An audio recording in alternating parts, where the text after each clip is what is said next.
GX1. Адаптивный Dolby Vision ждали? Google TV 14 ждали? Давайте, смотрите.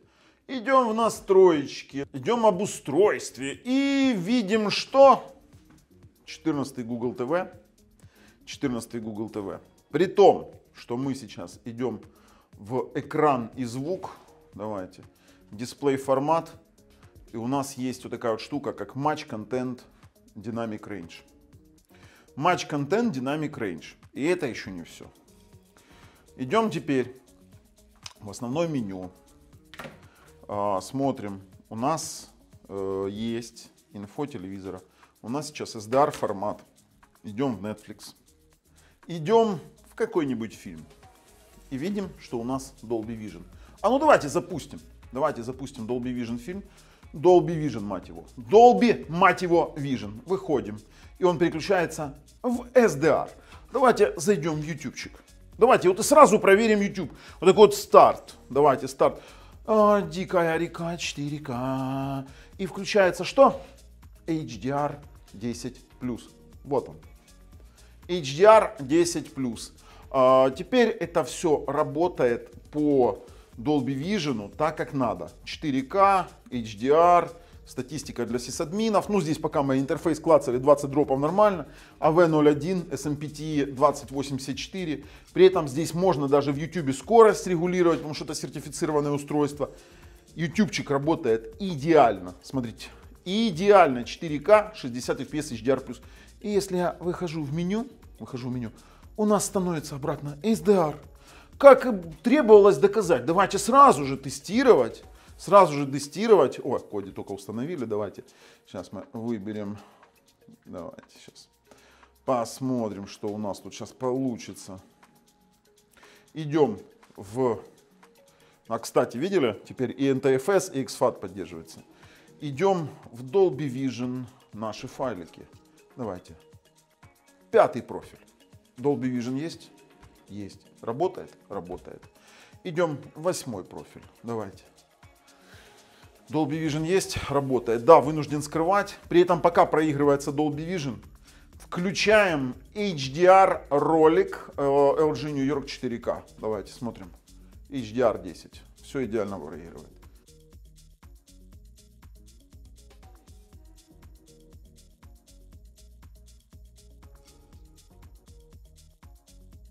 И мы видим, что все действительно работает. Давайте так. Вообще ссылка на прошивку лежит в нашем телеграме, так как ее уже слили, к сожалению. Хотя это тестовая ссылка. Вы можете ее установить, но на ваш страх и риск. Объясню. Официальный апдейт будет где-то в течение месяца по воздуху. Если вы поставите таким образом, то компания ни Nexon, ни Rocktech, ни канал Технозон не несут ответственность за ваши ТВ-боксы. Вы потеряете. И AliExpress в том числе. Вы потеряете, скорее всего, гарантию. Если вам прям так не терпится, вы можете пойти в описании под видео, там есть ссылка. Конечно же, подписавшись на наш канал, нажав колокольчик. И установить. В остальном всем решать вам. Но давайте посмотрим на один момент. Стоит эта приставка на AliExpress сейчас $77. С нашим купоном, если вы на aliexpress.com закупаетесь, можно еще дешевле. А если вы в Украине, то можете купить на нашем фирменном сайте technozone.com.ua по такой же цене, как в Али, да, вернее, как на AliExpress, еще и с промокодом Технозон. То есть, если мы сейчас здесь нажмем «Купить» и введем промокодик Технозон, смотрите, Технозон, то будет вообще цена 3410, да, это в гривнах. И еще получите 12 месяцев контента, подписки 6 месяцев Свит ТВ и Nexon в подарок. На секундочку, поэтому тут уж решать вам. Но что изначально заявляет производитель? Производитель заявляет, что здесь есть у нас Dolby Atmos, 4 гигабайта DDR4, 32 eMMC 5, да, есть фишки искусственного интеллекта, Wi-Fi 6. И вот все вообще хорошо, но я вам скажу вот такой вот момент. Что теперь это же с адаптивным Dolby Vision, теперь конкурентов практически у нее нет, потому что картинку Realtek выдает действительно хорошую. Сейчас мы с вами будем тестировать все, что можно, все, что вот в новой прошивке, да, все, что нам новый апдейт дал, ссылки в описании под видео. И мы с вами переходим, ну здесь уже не Google TV 12, Google TV 14 и немаловажный аспект, так как прошивку уже, ну ладно, я уже говорил, ну в принципе ссылка на апдейт лежит в описании под видео, но полностью под ваш страх и риск, не дожидаясь, это еще я не устану это повторять, вы обновляете ее под свою ответственность. Мы никакой ответственности не несем. Прошивку слили еще до нас, мы всего лишь даем проверенную прошивку, которую тестируем сами. В общем, переходим на тесты. А теперь дальше. Мы должны с вами уяснить некоторые моменты. Звук. Звук сохранили. Звук сохранили, давайте протестируем звук. А вот теперь часть с тестом звука именно этой приставки.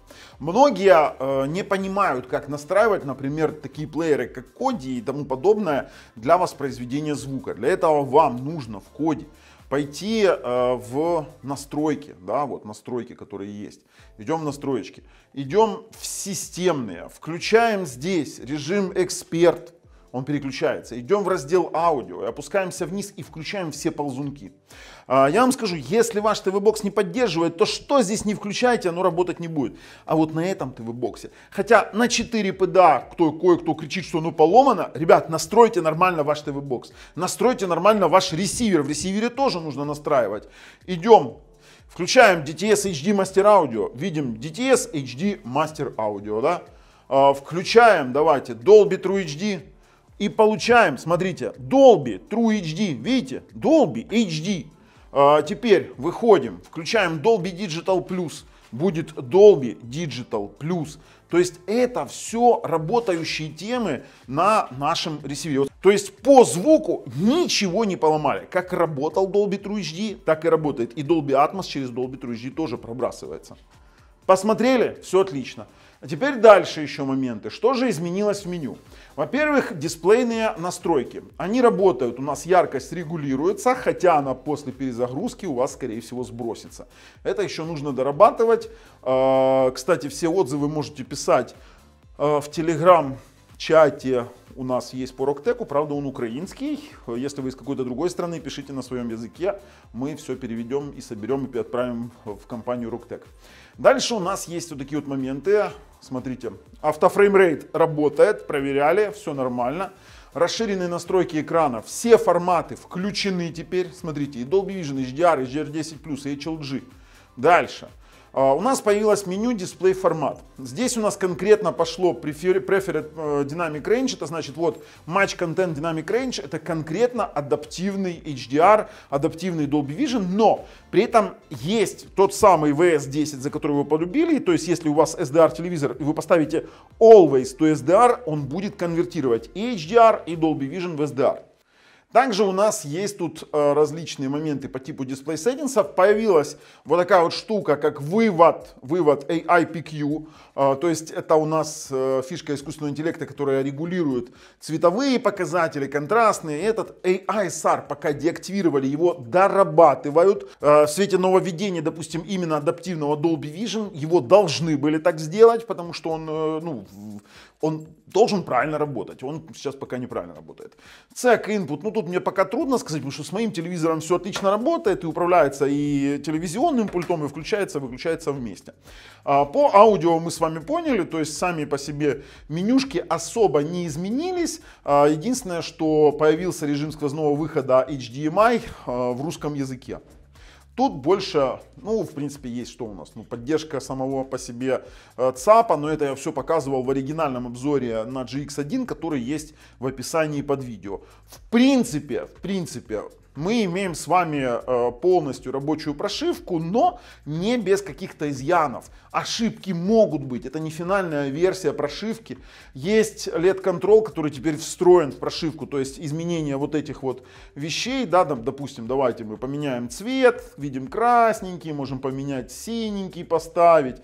Можем его вообще выключить, можем включить, его пока не меняли. Яркости менять нельзя, и некоторые моменты по сну тоже не исправлены, когда пульт отваливается после сна, и нам необходимо нажимать долго на домик для того, чтобы он включился. Голосовой поиск сохранили, Google Play Store. Пожалуйста, он работает, да, там или там фильм Черкассы. Кстати, то, как он сейчас быстро работает, поверьте, это вот очень-очень быстро. Убрали основной глюк, который меня бесил. При входе в меню было протормаживание. Сейчас этого всего нет. Вы посмотрите на скорость вот этого вот, работы интерфейса. Интерфейс стал просто нереально быстрый, плавный, быстрый. Посмотрите. То есть переход в меню мгновенный, переходы сюда. Смотрите, ты видишь, лисичка? Да. Это просто шик. То есть у него сейчас плавность на уровне действительно хорошего, мощного TV-бокса, каким он и должен быть. Прошивку я для себя уже начал использовать. Действительно адаптивный Dolby Vision работает, адаптивный HDR работает, YouTubeчик работает, все работает, но вы должны тоже понимать некоторый момент. Google Play Store. Смотрите, то, что может вас напугать, это может быть надпись о том, что устройство не сертифицировано. Это значит, что патч, который установлен, не сертифицирован. Когда прилетит по воздуху обновление, оно станет тоже полностью сертифицированным устройством. Все, ребята, на этом заканчиваем. С вами был Бабл на канале Технозон. Пока.